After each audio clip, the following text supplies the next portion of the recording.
So you're stuck between the decision of buying an existing home or a new construction home. Both come with clear advantages and also clear drawbacks. But most of it depends on what your personal preference is. But after touring countless of local new builds in the San Gabriel Valley and even towards the IE, I would consider myself somewhat of a seasoned pro when it comes to new build homes. So today, I'm breaking it down the way that it actually matters. Size, quality, aesthetic, pricing, investment potential, and location. And by the end, you'll know exactly which one fits your lifestyle, your goals, and your wallet. Let's get right into it. So let's talk about sizing. Obviously, this depends on where you're looking, and of course, each new build community and plans have their own floor plans. But in the LA County and the general SoCal area, most new builds below 750,000 are going to be a bit more compact townhomes. The most common floor plans that you might see will be a garage at the very bottom, kitchen and living room on the second floor, and sometimes if you pay extra, you might get an additional bedroom on the second floor. And then on the third floor, you have the remaining bedrooms. Now, just based off of the description that I gave to you, you can tell these townhomes are going to be a little bit narrow, stair heavy, and also lack some yard space. In some extreme cases, I've seen the garages have to resort to tandem parking. Places like these are a great way for you to break into the housing market at a low price. New builds usually give you efficient layouts, open concepts, and modern space planning, but the square footage can sometimes feel tighter because builders optimize costs by shrinking the lot sizes and building upwards. But for existing homes in some of the higher demand areas, you'll still be looking at the townhomes too, but there are still some areas in the LA County that offer wider spaces for $750K, which do include ample front and backyard spaces and single-story homes too. So in this category, if size is something that you are super concerned with, I would have to say pre-owned homes give you more ample sizing when keeping budget in mind. Now, there are definitely some new builds out there that are a lot bigger too, but the bigger the size, the bigger the price. Now, this one is a fun one. Quality is one thing that a lot of misconceptions starts to pop up about both new builds and pre-existing homes. When it comes to new builds, the name itself suggests something new and top-notch,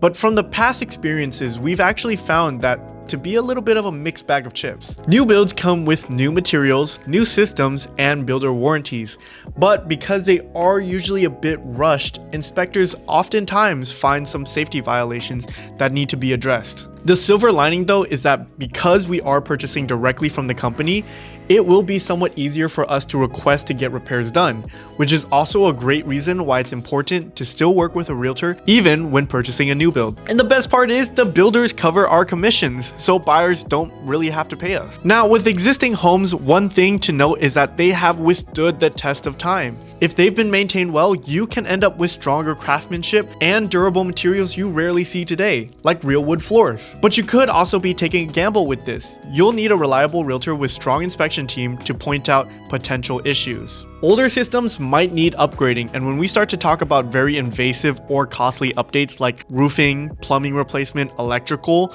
the pricing just might not be worth it for some of those unmaintained homes, especially for first-time home buyers. So in the case of quality, new doesn't always mean better, but the old doesn't always mean reliable either. And at the end of the day, being able to negotiate and utilize builder warranties, it's much more cost-effective and reliable than pre-owned homes. This round, I'm gonna have to give it to the new builds. If you want something new, spazzy new builds are a great way to get to that. Some companies also allow you to custom design your home before they construct it to add your little personal touches to it. And to avoid the cookie cutter feel of new builds, there are also some builders that offer exterior design options too. Now, with pre-existing homes, unless you get lucky with a seller who just remodeled or a flip property, the aesthetic is most likely going to need some work to look modern. But if you're the kind of person who wants a house with a little bit of age and a little bit more character, then the pre-existing slot is for you. Now, when it comes to pricing, it's a bit subjective since the pricing for new builds changes so quickly,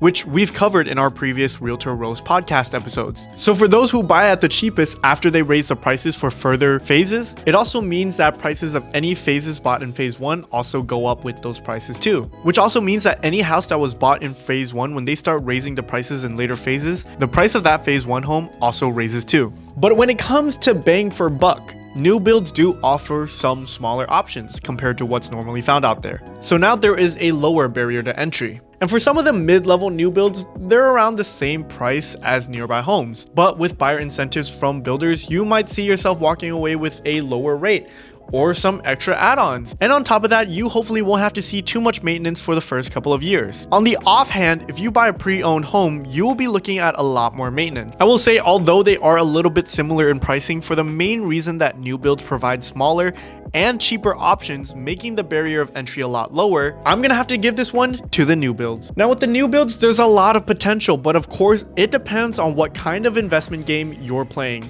The rental game is going to be the easiest option since it's a new home with little to no maintenance and great room capacity. Obviously, you can't flip a new build, but I have seen some people utilize the phases of the new builds to make some profit by buying a home in phase 1, renting it out for a few years, and when the later phases have raised in prices, they sell the home for a profit. Now with pre-existing homes, you have a larger playground. The rental game might be a little bit harder considering you will have to account for more maintenance, but when it comes to flips, you will see a lot more potential. But the one thing that pre-existing home market offers is that they sit in established neighborhoods, which means they already have comps, stability, and are usually predictable in appreciation patterns. Now, as a first-time investor with less capital, this will be an easy to navigate option. So for this round, I'm gonna have to give it a tie. New builds are an interesting thing when it comes to location.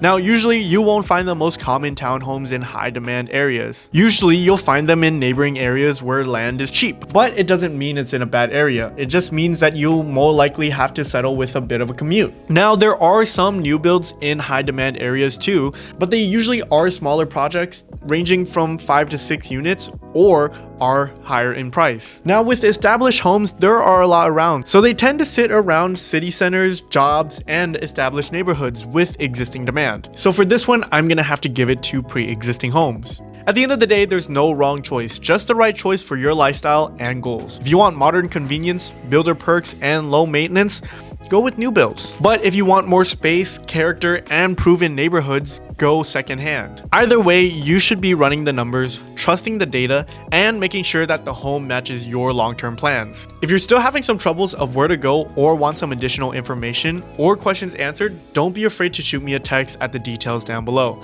I'm always here to help you make the smartest move for your future. Thanks for watching, and I'll see you in the next video.